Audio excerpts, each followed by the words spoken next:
ঘাটাল কৃষি দপ্তরের উদ্যোগে দীর্ঘগ্রাম খড়গপুর সমবায় সমিতির অন্তর্গত খড়গপুর ও মনসুকায় ড্রোনের মাধ্যমে লিকুইড সার ছড়ানো হয়। কৃষি জমিতে উপস্থিত ছিলেন ঘাটাল ব্লকের কৃষি অধিকর্তা সৌরভ চট্টোপাধ্যায় সহ অন্যান্যরা। ড্রোনের মাধ্যমে জমিতে সার ছড়াতে দেখে খুশি এলাকার কৃষকরা। কুমারেশ চাণক্যের রিপোর্ট, স্থানীয় সংবাদ।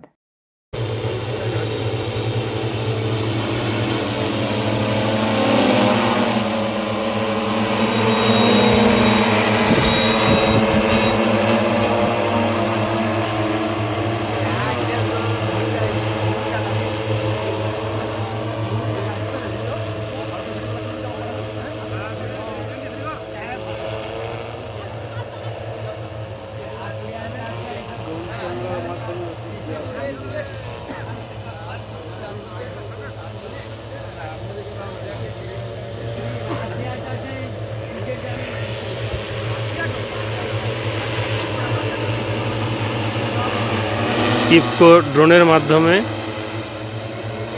এই স্প্রে চলছে আধুনিক মেকানিজম পদ্ধতিতে। এর পরিমাণটা কম লাগে, কিন্তু এর এত মানে ধোয়ার মতো করে এটা যে এর প্রয়োজনীয়তা কম। তুই আর কিছু আমি কয়েকটা জিনিস জানবো বা আপনাদের তরফ থেকেও বলছি, আপনারাও জিজ্ঞাসা করুন। প্রথম কথা শুনলেন তো, ন্যানো ইউরিয়া, ন্যানো ডিএপি। এখানে যারা আছেন সবাই সার কিনতে যান তো সমবায় সমিতিতে, বাইরে বড় করে দেখবেন ছবি করে করা আছে, ন্যানো ইউরিয়া ব্যবহার করুন, ন্যানো ডিএপি ব্যবহার করুন। এখন প্রায়শই আপনারাও বলেন মাঝে মাঝে যে দোকানে সার কিনতে গেলে খালি বলে ন্যানো কিনতে, বলে তো, হ্যাঁ, তো ন্যানোটা কোনো কাজে লাগে না। শুনলেন এতক্ষণ কি বললো? ওই যে বস্তা বস্তা ইউরিয়া আর বস্তা বস্তা হচ্ছে ডিএপি, এইটা আমার ছড়াতে খরচ বেশি, লেবারের খরচ বেশি। আর ওই যে বললেন না যে আগামী 5-7 বছরে ওইটা হয়তো আর পাবেন না। এখন যে পরিমাণে ওই ইউরিয়া পাচ্ছেন, দানা ইউরিয়া, দানা ডিএপি, কিছু বছর পরে দেখবেন আস্তে আস্তে আরো কমে যাবে। সরকার কি বলছেন যে ওই দানা ইউরিয়ার বদলে এবারে হচ্ছে ন্যানো ইউরিয়ার দিকে আমাদেরকে যেতে হবে। এবার রাতারাতি কেন তুলে নেননি? আমাদেরকে যদি এখন সব ইউরিয়া তুলে নিয়ে যদি ন্যানো দিয়ে দেওয়া হয়, আমরা মাঠে চাষ করতে পারবো কি? আমরা তো জানি না কেমন করে দিতে হয়, কত মাত্রায় দিতে হয়, কিভাবে ছড়াতে হয়। সেই জন্য এখনো আছে, কিন্তু অদূর ভবিষ্যতে এত ইউরিয়াও আমরা পাবো না, এত ডিএপিও পাবো না, 10-26ও পাবো না। আমাদেরকে এই কিন্তু গোলা সারের দিকেই যেতে হবে। তাহলে প্রথম সুবিধা হচ্ছে যে সারটা খুব কম লাগবে। বললেন তো যে ওই এক বস্তা সার, তার যা কার্যকারিতা ওই 500 ml এর যে বোতল প্রায় একই। দ্বিতীয় লাভ হচ্ছে জলটাও কম হলো, সেই কম জলে গুলে আমি এবারে স্প্রে করতে পারবো। এবার আমাকে আরেকটা খুব গুরুত্বপূর্ণ জিনিস বলেছে, আপনারা শুনেছেন কিনা জানি না, এখানে মাটি পরীক্ষা হয়। শুনেছেন তো, মাটি পরীক্ষা করে দেখা হয় যে কোন মাটিতে নাইট্রোজেন আছে কম, কোথায় পটাশ। আমরা সার কেন দিই? নাইট্রোজেন, পটাশ আর হচ্ছে ফসফেট, এনপিকে, এই তিনটে কম আছে বলেই তো দিই, নাকি না? সার কেন দেওয়া হয়, কি ধারণা আপনাদের? খাদ্য হিসাবে কেন দিচ্ছি? মাটিতে যদি ধরুন আছে, তাও কি ঘরে পেট ভর্তি থাকলে মানুষ খাবার খায়? তাহলে মাটিতে নেই বলেই তো বাজার থেকে কিনে নিয়ে এসে দেন। তাহলে আগে তো আমাকে জানতে হয় যে মাটিতে আছে, কম আছে না বেশি আছে। হেলথ কার্ড মানে যেটাতে আমি দেখে বুঝতে পারবো রক্ত পরীক্ষার মতন যে আমার মাটিতে নাইট্রোজেন কম আছে।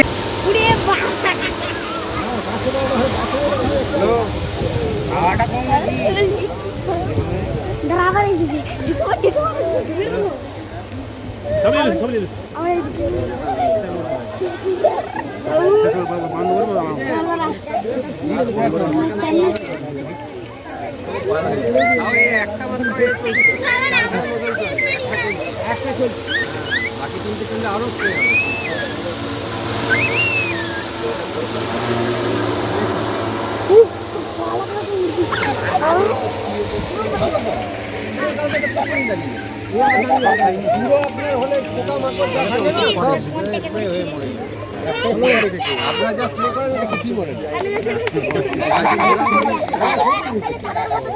সবারই বলবো বন্ধ রাখা। বেশি পড়লে তো অসুবিধা আছে ওই সড়কে বেশি পড়ে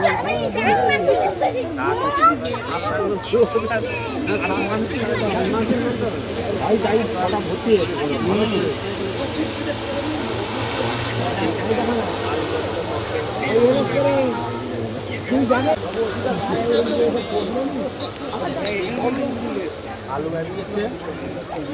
অনেকটা এরিয়া নেই না উল্টে দিচ্ছে কেন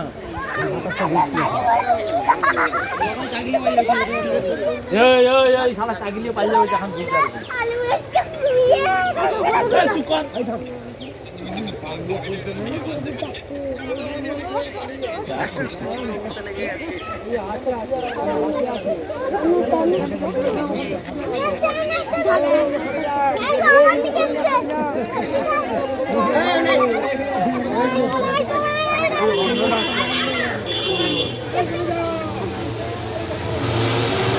ঘাটাল মহকুমার সমস্ত খবর সঙ্গে সঙ্গে পেতে আমাদের এই চ্যানেলটিকে সাবস্ক্রাইব করুন।